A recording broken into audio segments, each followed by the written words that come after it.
Perhatikan baik-baik. Gadis muda ini sedang melakukan tes kehamilan. Detektor baru saja diletakkan di perutnya ketika detik berikutnya. Ah, apa ini? Dokter mencoba sekali lagi. Janin di perutnya bergerak sangat kuat. Dokter itu mendekat dengan hati-hati. Akibatnya,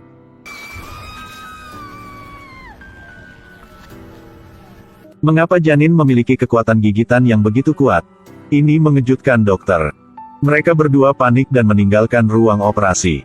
Kejadian ini pasti diceritakan dari beberapa hari yang lalu. Angelique sendirian bermain di ayunan di kebun. Angin malam bertiup lembut. Dia menghirup udara segar dan merasa sangat segar. Pada saat inilah tiba-tiba ada suara aneh di sekitarnya. Sepasang tangan iblis telah bangkit dari tanah dan menarik kakinya ke bawah. Iblis berhubungan seks dengan Angelique sepanjang malam. Keesokan harinya, dia mencoba segalanya. Dan akhirnya berhasil keluar. Dan Angelique sekarang hamil tanpa dia sadari. Dia berlari ke jalan raya, dan hasilnya di detik berikutnya. Perhatian, ada seseorang. Alex dan istrinya menyuruhnya cepat masuk ke mobil. Dan bersiap untuk membawa Angelique ke rumah sakit. Ketika Anda mencapai rumah sakit di mana keduanya bekerja, Angelique melepas sweaternya. Sekarang perutnya telah tumbuh banyak. Angelique memberitahu mereka bahwa Tuhanlah yang memimpin mereka berdua ke tempat ini. Tuhan ingin membiarkan mereka membantu dia menggugurkan kehamilan ini. Alex bertanya kepada Angelique kapan dia mulai hamil. Dia bilang itu mungkin pada Sabtu lalu. Tapi dilihat dari ukuran perutnya, itu bukan hanya hamil 6 bulan. Angelique meminta mereka berdua untuk melakukan operasi dengan cepat. Ini pasti anak iblis. Jika dibiarkan lahir, konsekuensinya akan sangat tidak terduga. Sebuah mobil merah perlahan menuju rumah sakit.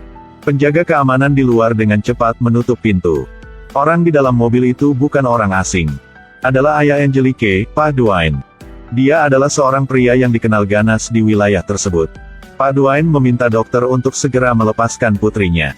Atau dia akan menghancurkan tempat itu. Alex mengatakan bahwa mereka sama sekali tidak berniat menyakiti Angelique. Hanya membantunya dengan cek. Jika kamu masih sangat agresif, aku akan memanggil polisi. Dwayne sangat marah setelah mendengar begitu.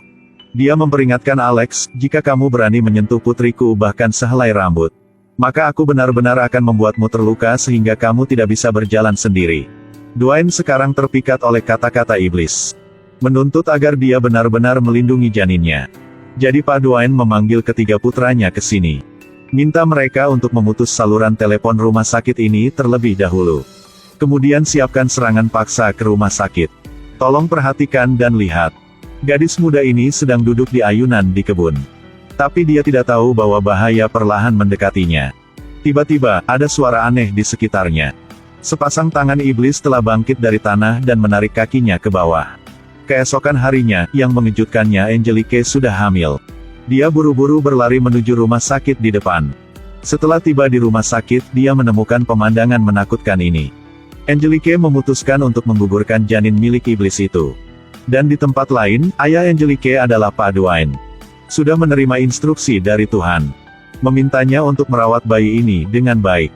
Namun, Dwayne sama sekali tidak menyadari bahwa orang yang mengaku sebagai Tuhan sebenarnya adalah penjelmaan iblis.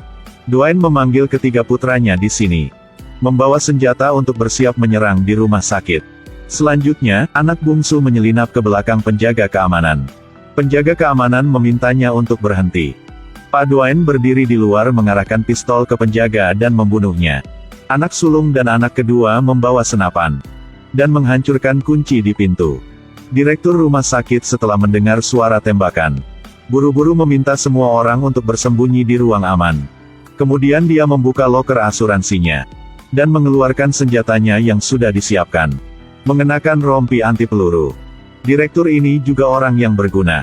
Dalam hal peralatan, harus mengakui bahwa dia sangat siap. Pak Dwayne dan ketiga putranya pergi ke depan rumah sakit. Mereka mulai menembak terus-menerus ke pintu kayu. Sangat cepat pintu ini ditembak melalui banyak lubang. Pak Dwayne menginstruksikan ketiga anaknya untuk memisahkan tindakan mereka. Direktur mulai aktif menyerang lebih dulu.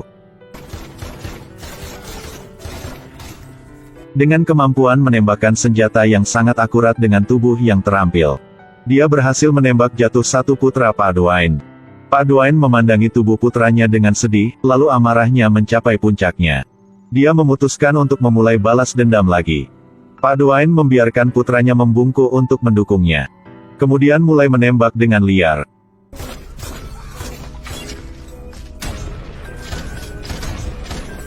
Begitu saja masih belum bisa melarutkan dendam di hatinya.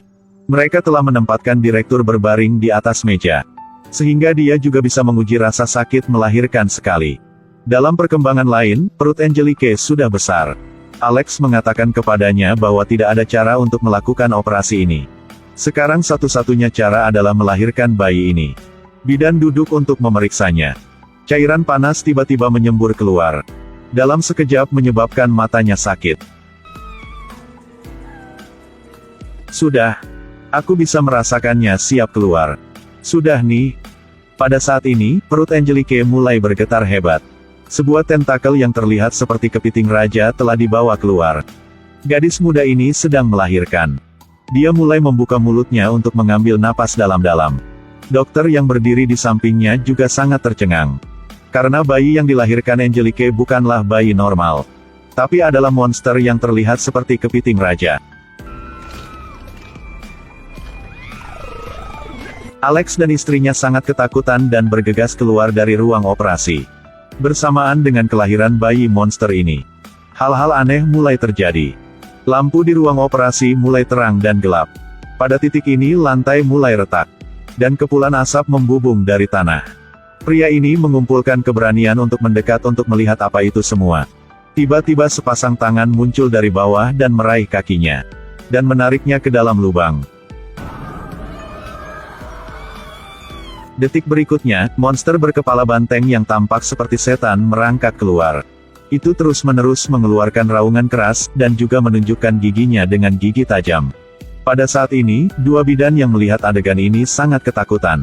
Wajah mereka persis seperti emoji ketiga di ponselmu. Pak Dwayne, setelah mendengar gerakan itu, merasa situasinya tidak baik. Dia bergegas ke ruang operasi putrinya. Dia akhirnya melihat putrinya Angelique terbaring di meja operasi. Dia mulai menghibur Angelique tanpa henti. Dan berdoa agar dia baik-baik saja. Angelique memberitahu ayahnya. Monster yang dia lahirkan masih ada di ruangan ini. Ketika Dwayne melihat monster ini tepat di depannya. Dia tidak bisa mempercayainya. Dia sendiri tidak ragu untuk mengorbankan nyawa putranya. Mempertaruhkan nyawanya untuk melindungi janin ini. Tapi tidak menyangka ini monster. Dia bertanya kepada Tuhan mengapa dia memperlakukannya seperti itu. Tiba-tiba terdengar raungan monster berkepala banteng. Pak Dwayne mengambil pistol dan bersiap untuk melawannya. Ketika dia melihat monster berkepala banteng tepat di depannya. Jaga baik-baik bayi ini. Dwayne akhirnya menyadari bahwa itu adalah Tuhan yang dia bayangkan. Selanjutnya, monster yang membunuh Dwayne. Angelique melihat begitu dan segera mengeluarkan semua jarum suntik di tubuhnya. Dia mengambil pistol di atas meja. Dia mulai memikat bayi monster itu lebih dekat dengannya. Lalu dia mengarahkan pistol ke arahnya dan melepaskan tembakan. Langsung membunuh monster ini. Ketika dia mendengar suara tembakan, monster berkepala banteng itu bergegas ke ruang operasi. Mulai melolong dengan tangisan kesakitan yang memilukan. Monster berkepala banteng itu sangat tergila-gila sehingga tidak melukai Angelique. Hanya memeluk tubuh anaknya dan diam-diam meninggalkan tempat ini. Film berakhir di sini.